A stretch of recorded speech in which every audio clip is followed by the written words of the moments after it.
Hello friends, welcome back to our channel. ఇవాళ వీడియోలో మనం డిస్కస్ చేయబోయే టాపిక్ ఏమిటి అంటే ఏపీ రాష్ట్ర వ్యాప్తంగా కూడా ఎన్డీఏ కూటమి ప్రభుత్వం ఈ యొక్క ఆరోగ్యశ్రీ పథకానికి సంబంధించి ఒక ముఖ్యమైన శుభవార్తను అయితే ప్రకటించడం జరిగింది.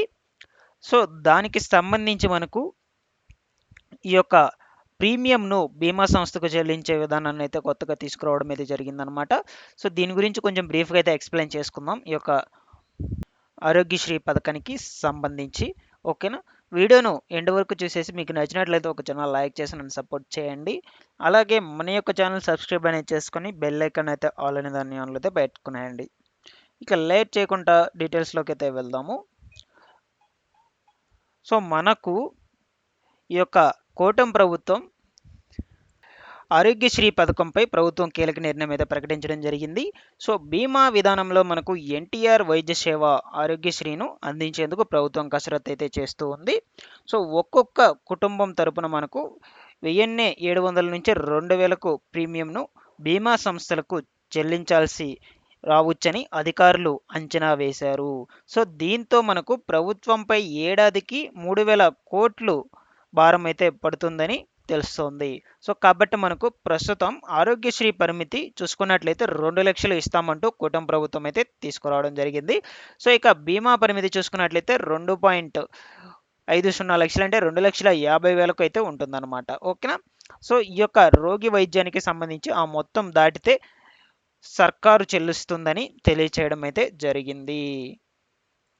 సో ఇది ఇలా ఉంటే మనకు బీమా విధానంలో ఈ యొక్క హెల్త్ కార్డులు ఉన్నటువంటి వాళ్ళందరికీ సంబంధించి దేశవ్యాప్తంగా చికిత్స పొందే అవకాశం అయితే ఉంటుంది.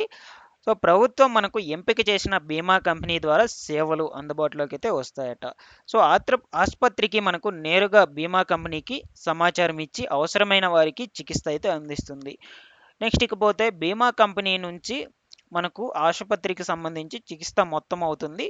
రాష్ట్రంలో 1.35 కోట్ల కుటుంబాలకు ఆరోగ్యశ్రీ కార్డులు అయితే ప్రస్తుతానికి ఉన్నాయి. అందులో మనకు 5,50,000 మందికి ఉద్యోగులు, అదేవిధంగా 3 లక్షల మంది పెన్షనర్లు, ఈహెచ్ఎస్ అయితే ఉందన్నమాట.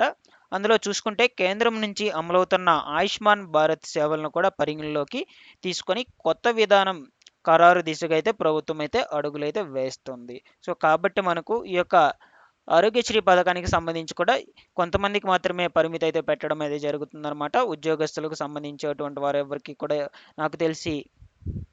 సో ఈ విధంగా మనకు ఈ యొక్క ఆరోగ్యశ్రీ పథకం కింద ప్రజలకైతే బీమా అనేటువంటి దాన్ని అయితే అందించబోతుంది ఎన్డీఏ కూటమి ప్రభుత్వం. వీటికి సంబంధించి ముందు రోజుల్లో ఎటువంటి ఇన్ఫర్మేషన్ వచ్చినా కూడా మన ఛానల్ నుంచి అయితే తెలియజేస్తూ ఉంటాను. ప్రతి ఒక్కరూ కూడా మన యొక్క ఛానల్ సబ్స్క్రైబ్ అనేది చేసుకుని బెల్ ఐకాన్ అయితే ఆల్ అనేదాన్ని ఆల్ అయితే పెట్టుకునేయండి. సో ఇక అదేవిధంగా వీడియోకి ఒక చిన్న లైక్ చేసేయండి. Thanks for watching this one. మరొక వీడియోతో మీ ముందుకైతే వస్తాను.